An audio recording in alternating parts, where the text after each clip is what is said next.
کم ہمارے جو دور دراز کے لوگ ہیں جو جہاں پہ انگلش مشکل سے سمجھی جاتی ہے وہاں لوگوں کی سمجھ آئے کہ ماحول کیا ہے, صحافت میں کیا چیزیں بہتر ہو سکتی ہیں, کلائمیٹ چینج کیا ہوتا ہے. تو ان الفاظ کے ساتھ چونکہ ای پی اے گلگت بلتستان میں اکراس بہت سارے سیکٹرز میں ہم کام کرتے ہیں, اور اس میں سب سے زیادہ جو ہماری کوشش ہوتی ہے کہ ہم جو صحافی حضرات ہیں ان کے ساتھ بیٹھ کے کام کریں, کیونکہ صحافی حضرات کا جو کام ہوتا ہے, میں جو کام کرتا ہوں وہ میرے لیپ ٹاپ یا میرے ٹیبل کے حد تک ہوتا ہے. اگر یہ کام صحافی کے پاس چلا جاتا ہے یا کسی صحافت والے ادارے کے پاس چلا جاتا ہے تو اس کی جو ایکسیس ہے وہ ان لمیٹڈ ہوتی ہے, وہ سارے عوام کے پاس بھی جاتا ہے, لوگوں کے پاس, اداروں کے پاس چلا جاتا ہے. تو ہمیں کوشش یہ کرنی چاہیے جو بھی ادارے ہیں, سرکاری ہیں, غیر سرکاری ہیں, ہم جو بھی کام کرتے ہیں, ریسرچ کرتے ہیں, وہ اپنی ٹیبل اور لیپ ٹاپ سے نکل کے social media, print media, electronic media کے جو حضرات ہیں ان تک پہنچ جائے, تاکہ ہمیں جو ہمارے جو مسائل ہیں, ہمارے جو معاملات ہیں, یا ہمیں جہاں پہ بہتری کرنی ہے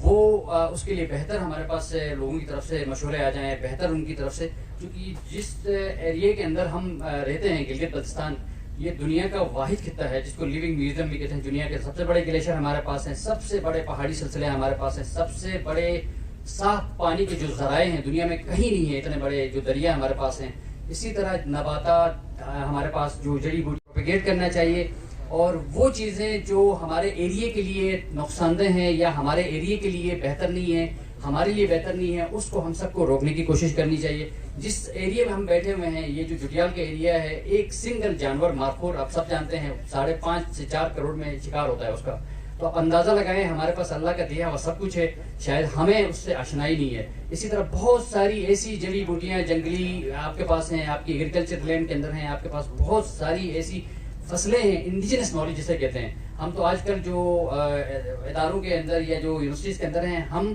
نیم حکیم اور وہ والی کیفیت ہے جو انڈیجنس نالج, جس کو آپ کو ایک صدیوں سے ہمارے یہاں ہمارے آباء و اجداد کے ساتھ ایک علم کا جو سلسلہ آیا ہے, ریسورسز کو کس طرح مینیج کیا جاتا ہے, پانی کو کیسے مینیج کرتے ہیں, پاچرز کو کیسے مینیج کرتے ہیں, اس کے اوپر بھی آپ کی تھوڑی سی توجہ ہوگی تو آپ اداروں کے جو کام ہے اس کو بہتر کرنے میں پھر مددگار ثابت ہو سکتے ہیں. کیونکہ انڈیجنس نالج جو جہاں جہاں پہ ایریاز ہیں, آپ مسمندہ جائیں, گزر جائیں, چلاس جائیں, وہاں پہ یہ زیتو والا جو نظام تھا یا جسٹرڈ والا جو نظام تھا, یہ ریسورس کو گورن کرنے کا سب سے بہتر طریقہ تھا. جس طرح آپ نے a press for the planet اور آگے انوائرمنٹل کرائسس, یہ انوائرمنٹل کرائسس ہیں اسی لیے کہ ہم نے جو اپنے انڈیجنس نالج تھی یا ہمارے جو اپنے قوانین تھے اس سے ہم بہت دور ہو گئے ہیں. یہ آج سے کوئی 15-20 سال پہلے IUCN کا ایک GB گورنمنٹ کا پروجیکٹ تھا, اس میں یہ سارے ڈاکومنٹس اس کو ایک ساتھ یکجا کیا گیا ہے, نیٹ میں اویلیبل ہے. آپ پانی کو کیسے مینیج کریں گے, جنگلات کو کیسے مینیج کریں گے, زراعت کو کیسے مینیج کریں گے, وہ ذرا آپ پڑھیں گے تو پھر جو ہم سرکاری ادارے کیا کرتے ہیں, ہمیں آپ کی مدد سے ہم اپنے آپ کو بہتر کر سکتے ہیں. تو اسی کے ساتھ میں آپ سب میں زیادہ دیر تک حائل نہیں ہونا چاہتا ہوں. یہاں پہ WF کے لوگ بھی ہیں, چیف الیکشن کمیشنر صاحب بھی ہیں, ان کا بہت زیادہ قیمتی ٹائم ہوتا ہے.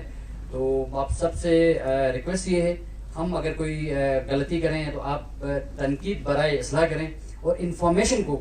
ہمیشہ اس کو کوشش یہ کریں کہ جب آپ کے پاس کوئی بھی خبر یا کوئی بھی انفارمیشن آتی ہے تو اس کو پہلے تھوڑا سا ویلیڈیٹ کریں, اس کو کنفرم کریں, اس کے بعد آپ بغیر کسی جھجک کے, بغیر ڈرے ہوئے آپ آگے اس کو پھیلائیں تاکہ خلق خدا کی بہتری ہو. جس طرح وہ کیشف کے بارے میں اتنی زیادہ خطرناک چیزیں کہی گئی ہیں کہ اس سے بڑا کوئی دہشت گرد اس گلگت بلتستان میں نہیں ہے میرے نظر میں. تو ایسا نہیں ہے, وہ ایکو سسٹم کا حصہ ہے. ایکو سسٹم کے اندر ہر ایک کا اپنا رول, انسان سے زیادہ پرندوں کا اور یہ حشرات کا رول ہے. انسان مر گیا کچھ نہیں ہوتا, اگر یہ کیڑے مکوڑے ختم ہو گئے تو اس پہ اوپر پوری انسانیت تباہ ہو سکتی ہے.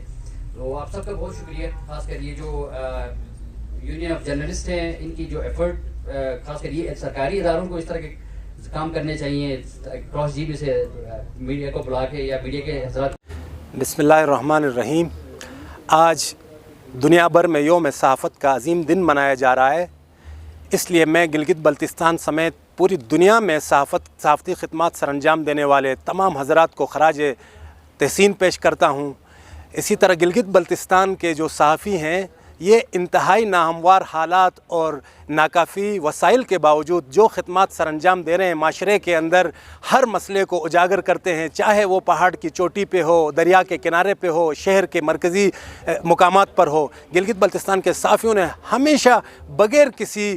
تفریق کے ہر قسم کے جو بنیادی مسائل ان کو اجاگر کرنے میں اپنا بھرپور کردار ادا کیا ہے۔ اسی طرح گلگت بلتستان کے شعبہ صحت کے حوالے سے گلگت بلتستان کے جو صحافیوں کا کردار رہا ہے وہ ہم کبھی بھی فراموش نہیں کر سکتے۔ آج گلگت بلتستان کے اندر شعبہ صحت میں پوسٹ گریجویٹ ٹریننگ شروع ہوئی ہے، یا ڈاکٹروں کی تعداد میں اضافہ ہوا ہے، یا ہسپتال میں دیگر اکوپمنٹس آئے ہیں، تو ان کو سب سے زیادہ گلگت بلتستان کے صحافی حضرات نے اجاگر کیا تھا۔ اس لیے گلگت بلتستان سمیت پوری دنیا کے صحافیوں کو ہم قدر کی نگاہ سے دیکھتے ہیں، اور ہم صوبائی حکومت سمیت تمام دیگر پرائیویٹ نجی ادارے ان سے گزارش کرتے ہیں کہ گلگت بلتستان کے جو ورکنگ جرنلسٹ ہیں ان کی بہتری کے لیے، ان کے مسائل حل کرنے کے لیے اور ان کو ان کے وسائل بڑھانے کے لیے بھرپور کردار ادا کریں۔ انشاءاللہ ہم اپنے گلگت بلتستان کی صحافی برادری کے ساتھ شانہ بشانہ کھڑے ہیں، اور وہ معاشرے کی آنکھ اور کان کی حیثیت رکھتے ہیں۔ اس لیے جس طرح انسان اپنے جسم کے اعضاء کا خیال رکھتا ہے، اس طرح معاشرے کی آنکھ اور کان کا خیال رکھنا بھی ہم سب کی اولین ذمہ داری ہے۔ بہت شکریہ۔